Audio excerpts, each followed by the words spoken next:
Okay, I'm going to try to do an overview on the 8MCR. I'm going to start with the attachments. I had already had the forks from a previous equipment I had, but I got this adapter for it, and I designed a little bit poorly, I think, on the part that they hold it so far away from the forks. It wouldn't have to be all that heavy. That adapter wouldn't have to be near that heavy. As far as the strength of it, it's plenty strong, but it's just a little bit further away than it'd have to be, so that makes the adapter heavier than it needs to be if you have to throw it around by hand. But overall, I'm happy I have it because it allows me to attach to skid steer adapter plated items. And then I've got a 3-foot bucket. Back away, they're a little bit too big here. I've got a 3-foot bucket, and I've got a 2-foot bucket, and then an 18-inch bucket. The 3-foot bucket, it says it's a 0.46 cubic yard, which I don't think it's that big is a level capacity, because 1 cubic yard would be 200 gallons, so that's approximately half a yard should be 100 gallons, and that looks like you could fit about 50 in it, so that must be a heaped capacity on that. I'll have to plug those drain holes sometime and fill it with water and see how many gallons it holds and get a level capacity. So then the 2-foot bucket says it's a 0.29 yard.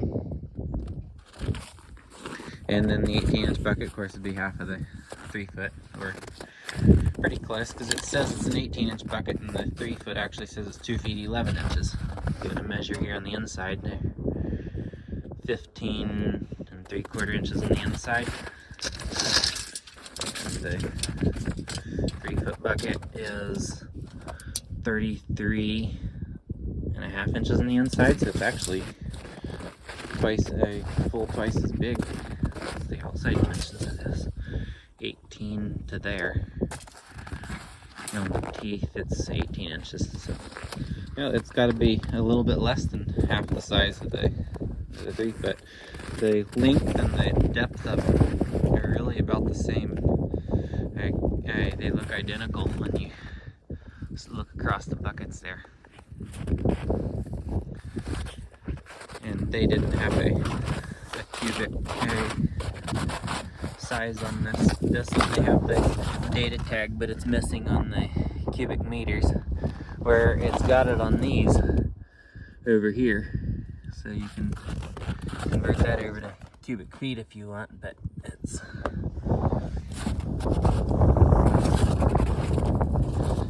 missing on that one, which I could fill it full of water and stamp it in there, I guess. So those are the four attachments out here. And moving on into the shop, we've got machine in here. And here's the skid bucket for it. It's actually a pretty nice bucket. I guess they put this divider in here to help the strength of the floor, but if it didn't really need it, it'd been nice to keep it out because it just makes it harder to clean. But I'd rather have it in there than have it bin, I guess. And be kind of interesting to see what would happen without it. Maybe if I get enough money someday, I'll get one and cut it out of it and see how it works. But it's got a reversible cutting edge on the bottom here. We got skid plates underneath. It's a sturdy bucket. It looks well built even without those center pieces in there.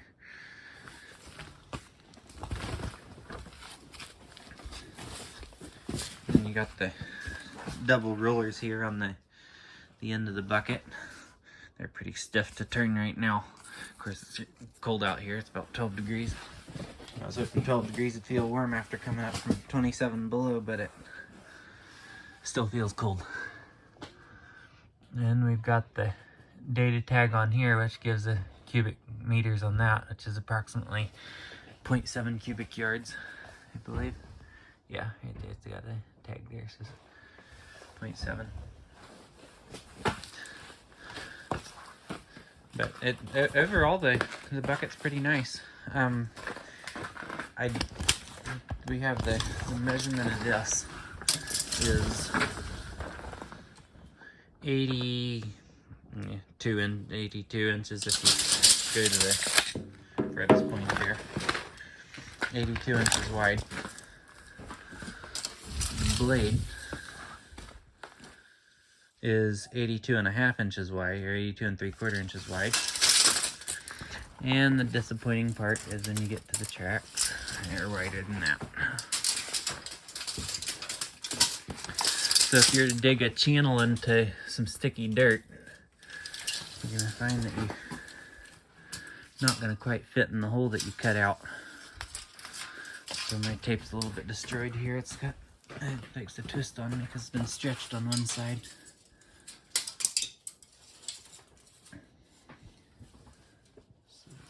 There.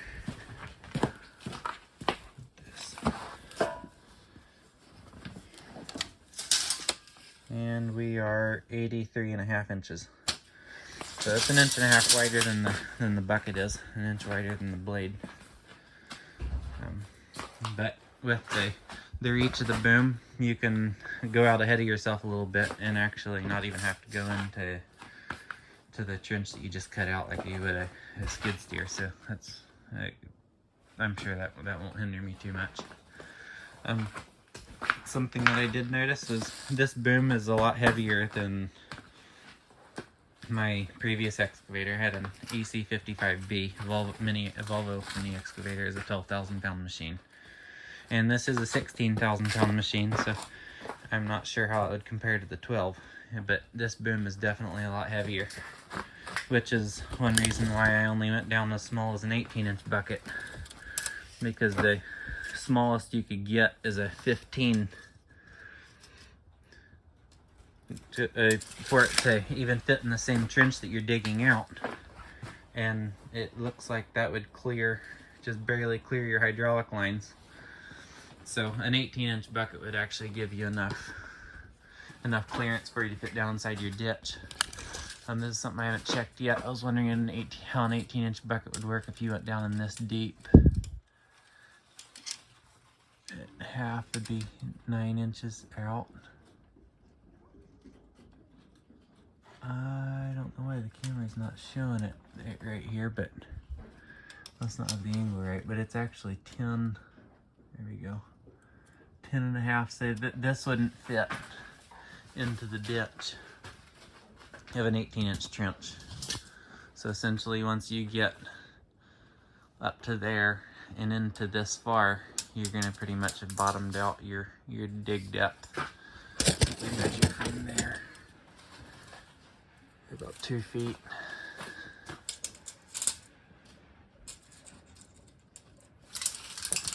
Pull down to the center here, go 6 feet. That's 8, and if you add another, say 30 inches to that, you're 10 feet deep already. So just have to go a 2-foot bucket if you want to go deeper than that. I do like the strength of the boom. When I was out pushing snow with it, I was moving some hard piles, and it seemed like it held up pretty well. It didn't have a ton of flex to it. It actually feels pretty sturdy. The blade's got a really big curl to it that seems to roll the dirt out in front of it pretty well. And here I got the centralized grease system on it. It's not the automatic, but it's the centralized manual grease system. They have it where you can go grease each zerk like I would have on my other machines, or they have this option where they attach into the pins and bring a hose down and come to this block, and you have 2 grease zerks there that you can pump into one, and it comes down to this distribution block and goes to the lower unit. And then they pump into the upper grease arc, and it goes up the hose and goes up into the distribution unit up here on the top and goes to all those. So that should make it a lot easier to catch all those pins that would otherwise be a little harder to remember to get them all. And then that only works coming across the top. It comes down to this joint and it catches this bucket cylinder. Otherwise, everything else from this point on down is manual. You gotta go down into there. It's when you stretch it out, it's actually a little easier to get to. You gotta grease that one and that one there. You got pivots down there, and I haven't seen what they do on the coupling pins yet. It swivels inside, so the pins stick to the bucket, and it swivels inside the frame. So somewhere in here it pivots, unless there's a separate pivot inside here or something, but it still swivels there. Oh, there it is. I got a grease arc right up into there. So yeah, definitely need to make sure I catch those. It's those hard to find ones that you can sometimes miss. And then that quick coupling. It's the best quick coupling that I've ever seen designed. But the downfall of it right now is that it has too thick oil in it. It's only warm weather oil, and it definitely gets cold up here in North Dakota. So a solution to that is they make an oil that is good for a whole lot better range of temperatures. I think this oil's good up to 105 degrees or something like that, and only good down to, they recommend 30 degrees. But they make an oil that's good down to 14 below up to 122 degrees, so it's got a whole lot bigger range. I'm sure it costs more, but it makes the machine usable in the wintertime. But once the fluid warms up there, it works really fast, and it's nice. But when it's cold as it is with this oil in there, it takes probably about anywhere between 5 to 10 seconds to get the coupling open, which I couldn't complain with that. Manual coupling takes longer than that anyway, so I guess I shouldn't complain about that too much. I've got the main auxiliary here and here, and then I have a secondary when it's a lower flow. I believe it's 7 gallons a minute on these. So I think this is 23 gallons a minute. And then this one here is 7 something gallons a minute. And I believe this one is not adjustable pressure, but you're supposed to be able to adjust this one's pressure. I'll have to get into the adjustments and that. I do some exploration on that and see what I can come up with on that one. And then this one is the case drain, and I've never realized it to be that big. I mean, it makes sense why it would need to be that big, but I've never, in different pictures, I've never realized the size of it, how big it was. But so that's nice. It can be fitted with a jackhammer, which I hope I don't put on this until it has 6,000 hours on it or something. I don't want to beat it apart before it's time.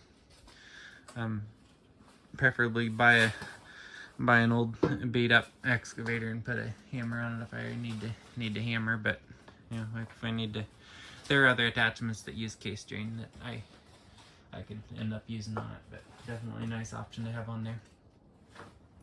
And then I can tie into here, and here's the electrical connector sitting up here. I believe that's what I was told. It may be a different one. That one looks like it runs into that solenoid body already.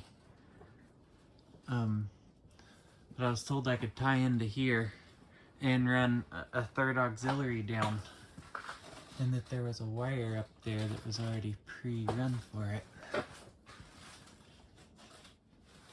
But that may not be the case. Because right now it's run on an electric switch. The offset boom is. And I'll bet that's what this does. It actually operates it up here. Hang on, no, actually I do remember what that does. So this one already runs the auxiliary down here.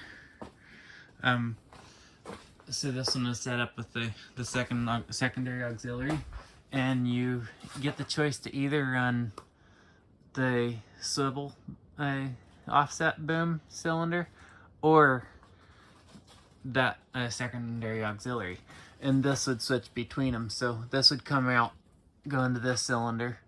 It looks like these coming out the bottom go and run over there. Those would be the auxiliaries. Should trace those lines here and double check that. It comes right up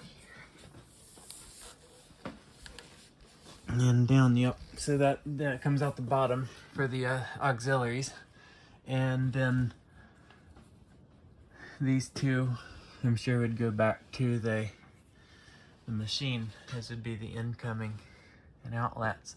And then there is a little line. I'll climb up on top and see where that goes. Is that one. End up coming back. Let's see, before I step on this, let's find out what that is. It's rubber. It's not a electronics box.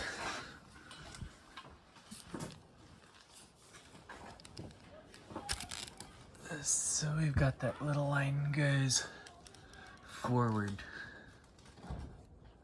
It does not come back to the machine. The two, there we go, the two top lines come back to the machine. But then in between there's that little one that goes up front. Those three go forward. Now I need to go find out where that little one goes up there.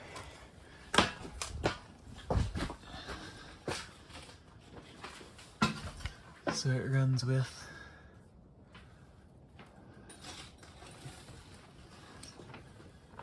I got a whole bunch of small hoses running, and it goes to the anti-drop valve cylinder. Okay, well that might add pressure to those anti-drop valves to unlock them.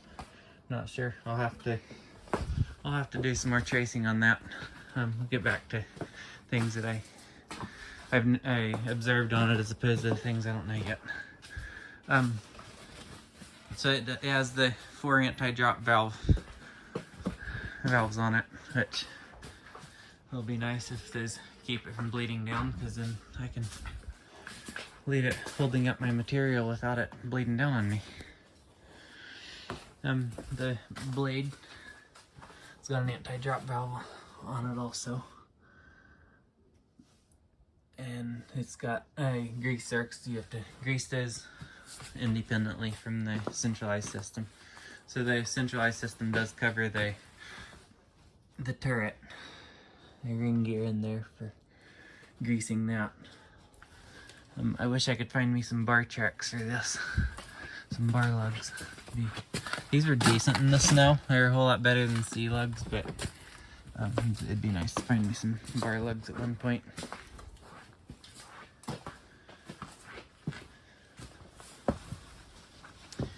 And I have to find out why they have 3 grease zerks right here.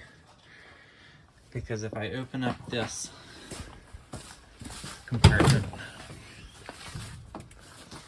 you can see they have a grease line going in to that cylinder, and that comes off of this block, distribution block. So it's getting grease there.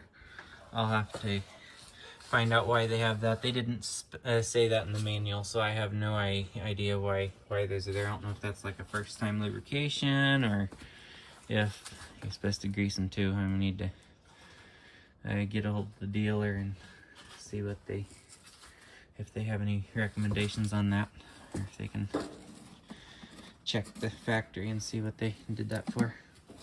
The battery box, it's a nice battery box, and you're supposed to have this shield on and this shield on, so they say, and they've got their deal there. It says you're supposed to have both shields on, but it's a little bit annoying with the nuts that they have on here. So right now they got nuts that you take off, but then they got these washers that pop into the hole and it's hard to get them out.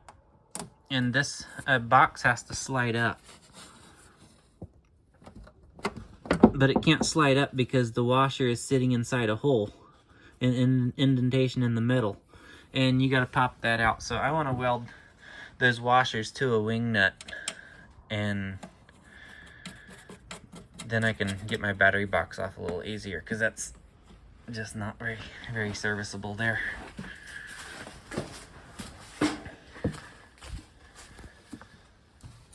Then they got you get your battery disconnect switch there, so it's kind of unique. The hydraulic fan motor they've got, it's I believe variable speed fan, depending on how hot it gets. It speeds it up or slows it down. Need a light really to shine in on some of this stuff. You can see it's a little bit cold. Things are a little bit frosted up in here, but got some nice hydraulic pumps. They is the distribution block, and I've also got to find out from somebody if this can be switched on the foot pedal, on how it moves the boom. I'll see if I can get to that later inside the cab. Got the antifreeze here, and so essentially that's you open this door to get to the fuel pre-filter and to drain the water out of the bottom, and you would use this door to get to your antifreeze. And unless something quits, there's really not something of service that it looks like you access in here. Other than there's a deal on the top of this air dryer that you're supposed to check, and if it's supposed to be blue if it's good and brown if it's bad. In the manual they said how to check that. He said to keep an eye on it and inspect it every once in a while.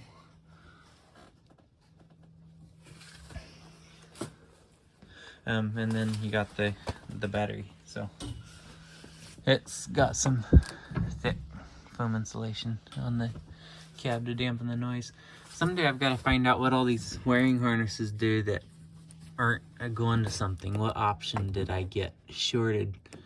What could I have ordered? Because this machine, I didn't just sit down and punch in the options I wanted and which ones I didn't want. It was a machine coming in already pre-ordered for stock, and I spoke for it before it arrived. Actually, the two he had ordered, somebody else spoke for the other one first, so this was another, and he can't keep them in stock as fast as he can sell them. I'm kind of glad I'm buying it in the winter time so that I can get everything figured out before I got to use it this spring. I'm in here a little bit tight to the back. Let's see if I can get in here. Access a little bit of this. You got the pre-filters right there, and then you got your main filter, fuel filter there, and then here's the fuel pump. Sorry, the electronic fuel pump there, and so it sucks. This line goes in to the pre-filter, so this pump sucks out of the pre-filter and pressurizes the post filter, and so it goes from the tank into the pre-filter, through the pump into the post filter, and then on over into the injection pump. From what I understand, this does have an EGR and a DPF. It just doesn't have DEF.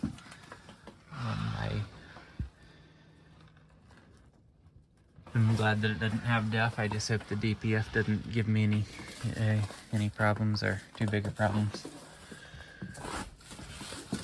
I might have to do another video on the inside of this. another time when I can get in here better and things aren't so frosty. But I got the oil filter down there. It's a little bit, gonna be a little bit hard to change the oil, change that filter without getting oil dripped on everything. They got a bleeder screw on top, and they got the air filter right there. Let's see what we can, and then there's the oil fill. It's a Deutz diesel. I run some of these engines in manual in rentals, but I've never owned a Deutz before, so it'll be interesting to see. Oh, yeah, and then I bought it from Trenchers Plus out of Burnsville, Minnesota. It's just right south of Minneapolis, so it was the closest dealer to me. About 8.5 hours away.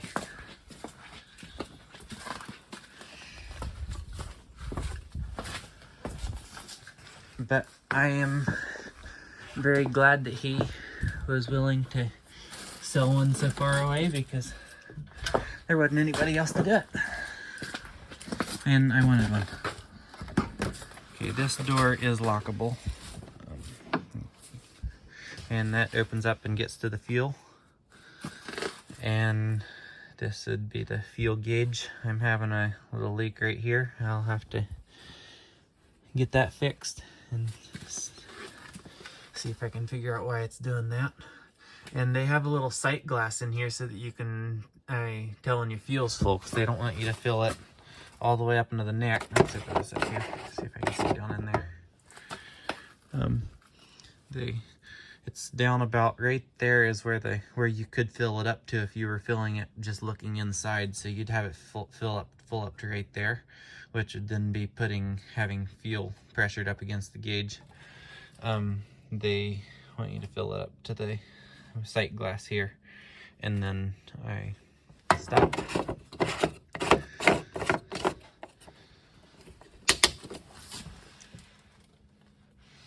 This would be the windshield washer fluid.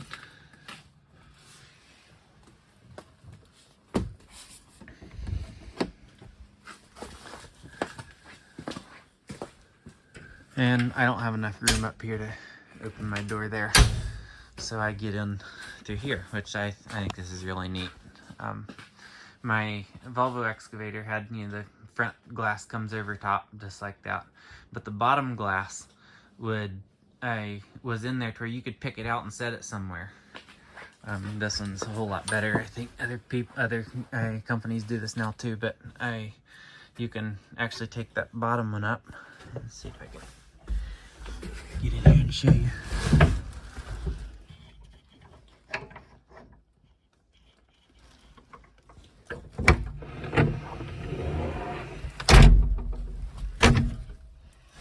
Okay. Now this glass is right here. It this one latches in up here, and this is the secondary glass. Right now we got a hole out through the bottom. Let's see if we can zoom this way a little bit, get a little better view. So we can actually loosen this, and this window slides down, goes down underneath and latches in there. And now you can bring this one up, and this is open so nicely. I had a Kubota skid loader I sold when I got this, and they're gonna have to take note of how this door works, because this opens so much smoother than theirs does. And that's one reason why I bought that machine, was because it was an overhead opening door, because I needed to be able to get in and out of the machine instead of being stuck in it. Like I was in a Bobcat one time, I got in and started running it, and engine died on me, and the battery's too dead to start it back up again, so I had to call a guy and have him come and jump it to get me out.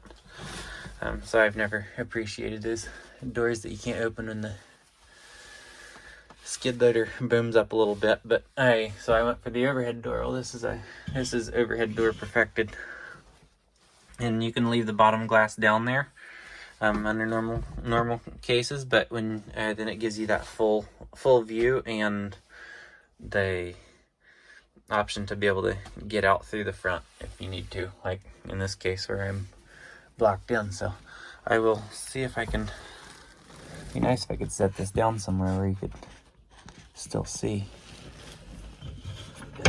operate it. It's just so smooth and everything just works so well. So you gotta make sure you push those into there when you go, because I didn't real spring loaded there, but once that's in, you just push this and it practically picks itself up. It just latches right in. This thing is so smooth and nice. So I'm not gonna start it today. It's cold out. I don't have it plugged in, and I'm gonna wait for a warmer day for that. But I will go over the features that I have with this one. It's what came with it. So it's got the travel alarm. You can silence it, which was great.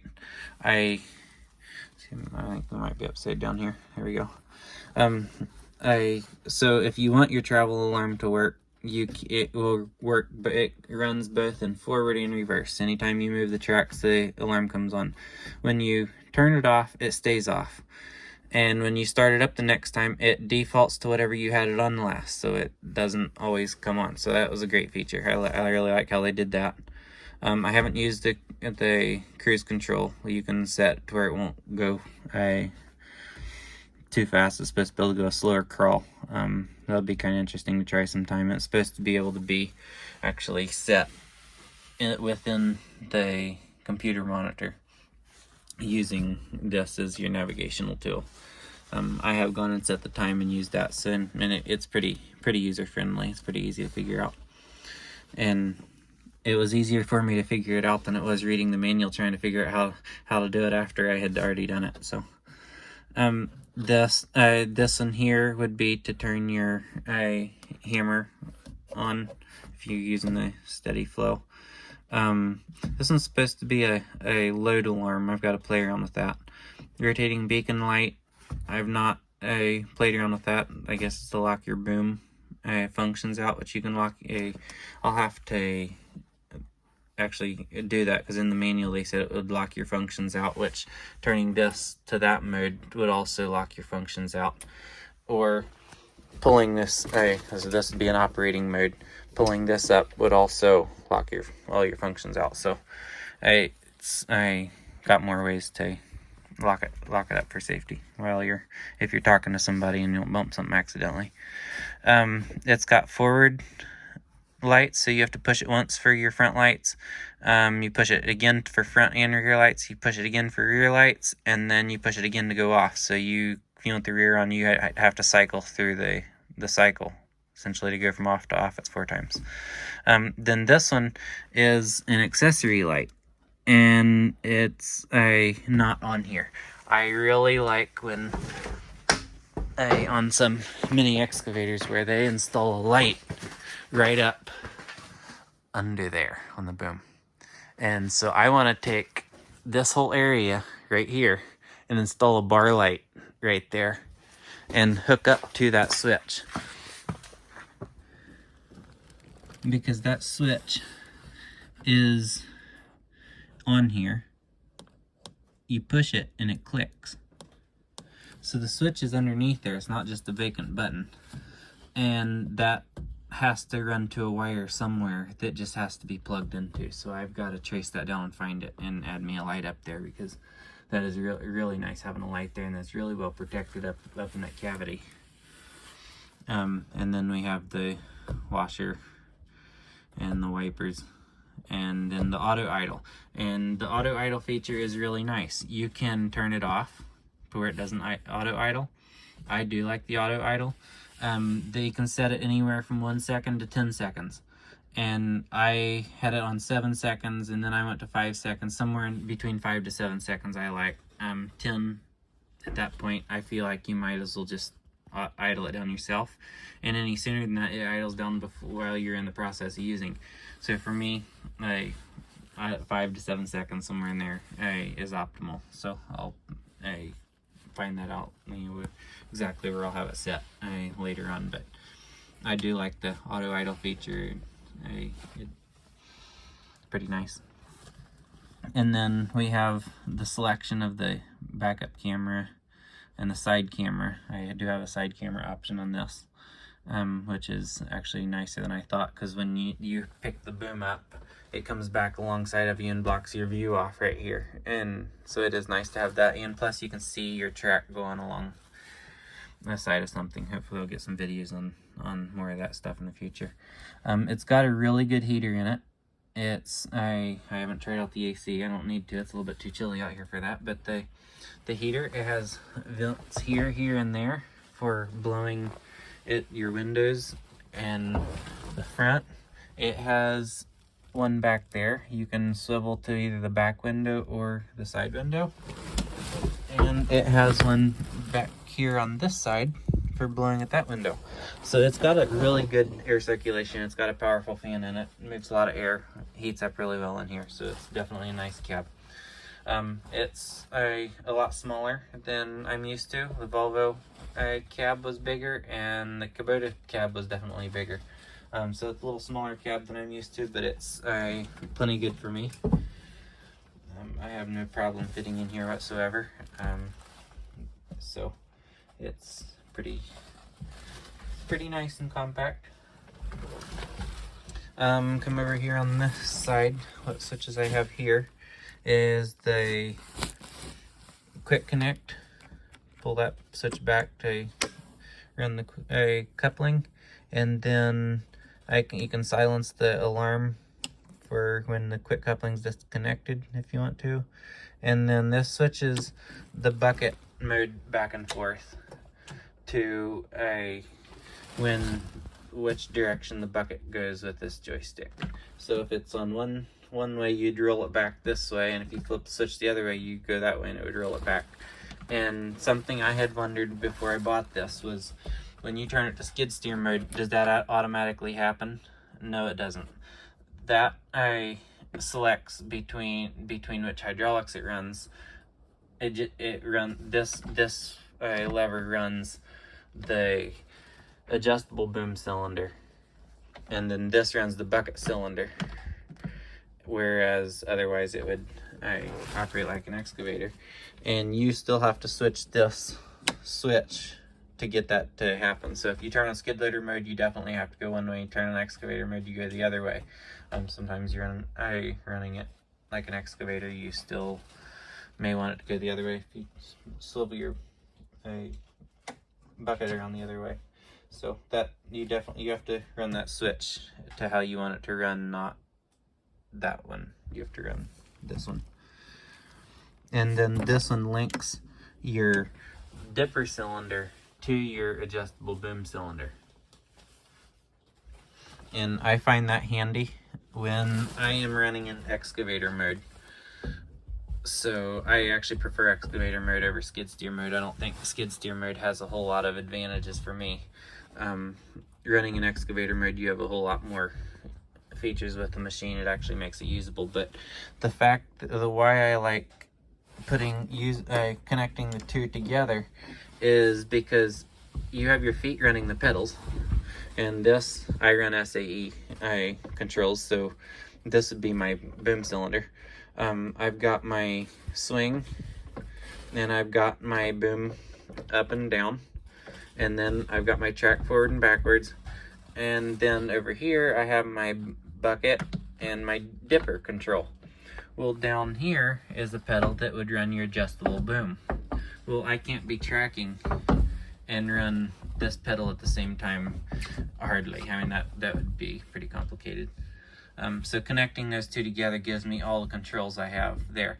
What would be nice is if I had a switch like this that controlled the adjustable boom cylinder, then I would not connect those together, because I would leave them separate, because then that would give me full control of everything that I need to and what configuration I want. But the fact that it's a foot pedal and my feet are already busy running tracks, I can't get my foot over there. I'm not missing the brain functions to run it. I'm missing the limbs to do it. So you either need to put a button down, you could do it barefoot and run your toes, or you need something up here on the joystick, which I think the joystick's a better option. If you could run that adjustable boom cylinder up here. So I said I was gonna talk about why I would like to adjust the valve block out there, switch some hoses, or maybe I could switch them in here actually, or just underneath there. Why I would want to change this. So when you run the adjustable boom, this, you rock the pedal back and it goes up, and you push it forward and it goes down. That's really nice. Well, you have the option over here to hit this button, and it'll switch from this pedal running the adjustable boom to this pedal running the main boom. And instead, this lever joystick running the adjustable boom. Well, down here, they have the pedal. When you pull it back, it goes down. And when you push it forward, it goes up. And it's backwards from what the adjustable boom does. And that gets really confusing in the brain. That's one more thing backwards in your mind to have to get worked out, and I guess I don't like it. I would like to switch that, and I actually wouldn't be able to switch them on the pedals because they're just two lines coming into those pedals, and this switches that, and it would actually reverse the adjustable boom, which would then be backwards, so that would be bad. So it would need to be out at the adjustable boom. It needs to be what this pedal runs to the adjustable boom, which then may interfere with how this one runs the boom. So I definitely have to think that through before. I'm not just gonna go do it. I'll definitely call somebody and make sure that it's doable, or think it through before I do it. Wait till it's all in warranty before I start playing around with too much of the stuff. Or make sure that I just want to do it. There's some charts there. They got some good charts in the manual. It's kind of dirty when it got transported up here. It got a little bit of salt splattered on it. It's been too cold to give it a bath, so hopefully when it warms up a little bit next week, I can give it a bath. I can throw some heat in here and wash it in here. It just steams the place up and drips water off the ceiling. Then here's the blade lever, which is pretty standard for mini excavators. And then there's a place for a slot for two switches here that could be added in. And a space for two more switches over here. So if I add any more things in the future that I want besides that, then I do have an option. I was happy, like I said, I was happy to see that the light switch is already there for the boom light. That is really nice, because I plan on adding that in pretty quickly. I guess that's just about it for the cab that I'm gonna do for now. They do have a door release latch right here for unlatching it from when it's open. You can reach around and grab that. It's pretty handy. And then there's also a release right here for when it's latched open. And then this would be the latch for inside for when it's closed. I've got to adjust those mirrors and figure out where I want them, but I haven't used them yet. I just left them tucked out of the way. It's got two halogen lights in the front here. What I really think I'm going to do with these is turn them to where they're pointing sideways and have those two lights pointing sideways, and then I want to mount me a bar light going across here going forward, and so then I'd have my side light, and then that would be do a lot brighter light coming forward, which they weren't bad, but I wanted more light than they produced coming forward also, which I might use one of the spaces for those other switches for that. I'm fine with the amount of light that it puts off to the back of the machine. It's basically just one light, one of those lights right there. That was fine for me. I did get the additional counterweight on it. I think it'll come in handy when I'm extending out further with things, especially when you have a bucket like that on there and you load it up. It need all the help you can get. I do like how compact it is. It's pretty nice. I wish they actually put lights in right there instead of just the decoration stickers. Make it look like they should be a light. They make it look like there should be a light, and there should be, and it's not there. It's something they should have. They also do have another vent I missed down here. for warming your feet and blowing this way at this glass. So it's definitely a good heater system in it. Has the pneumatic seat, which I guess on the Kubota skid loader I had a spring seat in it, and I had it changed out to the pneumatic, and I actually like the spring seat better because I'd come back in and the air would be deflated out of it, and I'd have to run it up every time I used it, versus the spring stayed where I wanted it, and it didn't feel any softer. So I guess I don't really care one way or the other on the pneumatic seat versus a spring seat. I didn't do anything for me. There's the air filter for inside the cab, and then they do an air filter from outside air filter up in there. So it's pretty nice. Keep the dust out of the cab. Well, I think that'll probably do it for the machine overview. Maybe give some more highlights on some things that I come across here in the future on it, but overall it seems like a pretty good machine. It was really fun to run. It had some learning curves. I picked the one load up too high and it actually dumped down onto the cab. Dumped some snow backwards onto the cab because I kept going the wrong way with it, but it's kind of funny. It didn't tear up anything. It just made me realize what I could do. I could get myself in trouble if I didn't do it right. So yeah, basically the 4 attachments here, and the skid bucket was the attachments I got with it. Hopefully I'll add some more attachments for that later. I gotta come warm my fingers up in here. Whew. Shouldn't be such a wimp. So this is the starter kit, they call it. Basically just a box that has some stuff in it. This is my paperwork, says the attachments I got and whatnot. Basically the receipt. And they sent a grease gun, which I have a Milwaukee M18 battery grease gun, so I'm not sure how much I'll use that. I might be fun to use it to pump into the system and kind of get a feel for how it works manually before I hook the electric one up to it. And then they send with some grease, Mecalac premium multi-purpose grease. It's red.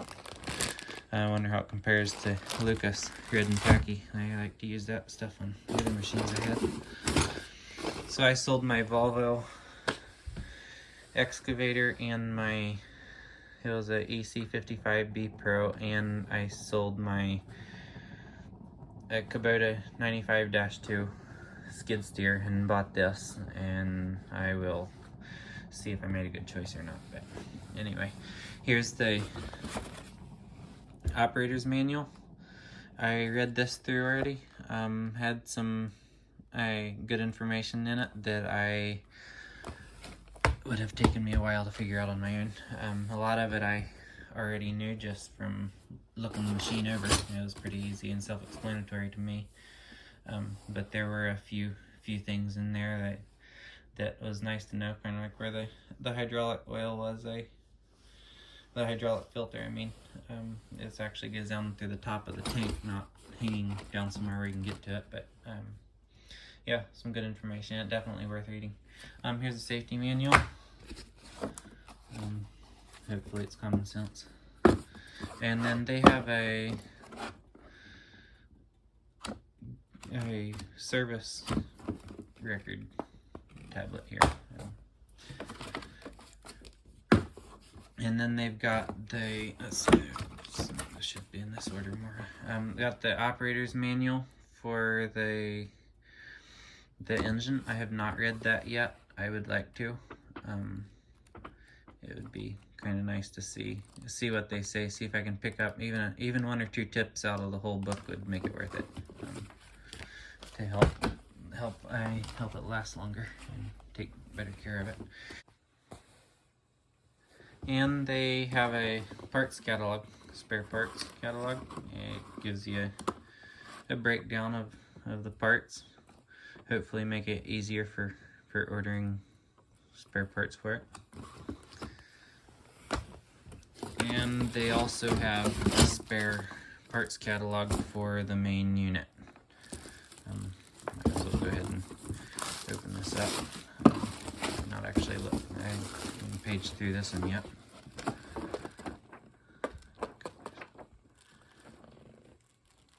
Wiring diagrams, all the boom parts.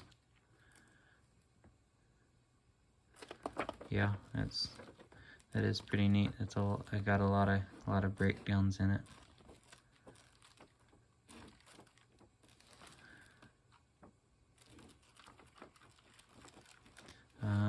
Almost looks like they're repeating the same thing. No.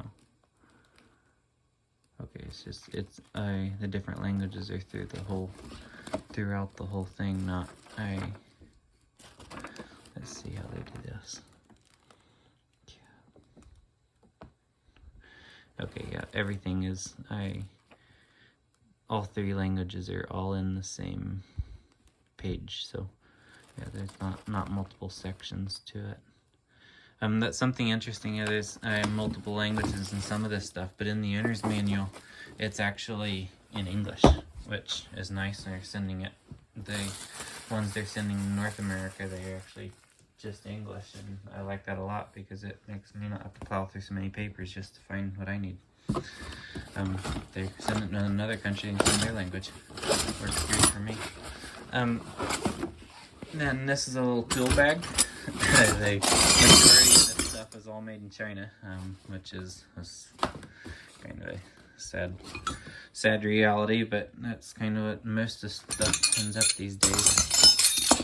It's use it once and throw it away and still didn't get accomplished what you were wanting to because it broke too soon. But here's a unique wrench. I still don't know what that goes to yet. I have to try it on some books, like on my drive motors, and see if it fits those. All of these tools are made in China. This one pliers is made in India. I've actually not had any experience with their workmanship. I don't know what quality they do. I know German stuff is good, and Swiss. Generally, stuff from Europe's pretty good. Chisel, adjustable wrench, and the opening wrenches are all metric. This, I believe, is a track gauge for your track tensioning. It's got the 6 MCR over here, and the 8 and the 10 MCR over here, which you're allowed to have more slack in your track on a 6 MCR.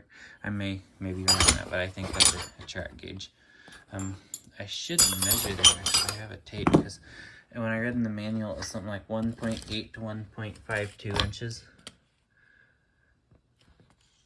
Yeah, that would be the track gauge. So that would be the tolerances. This would be your minimum.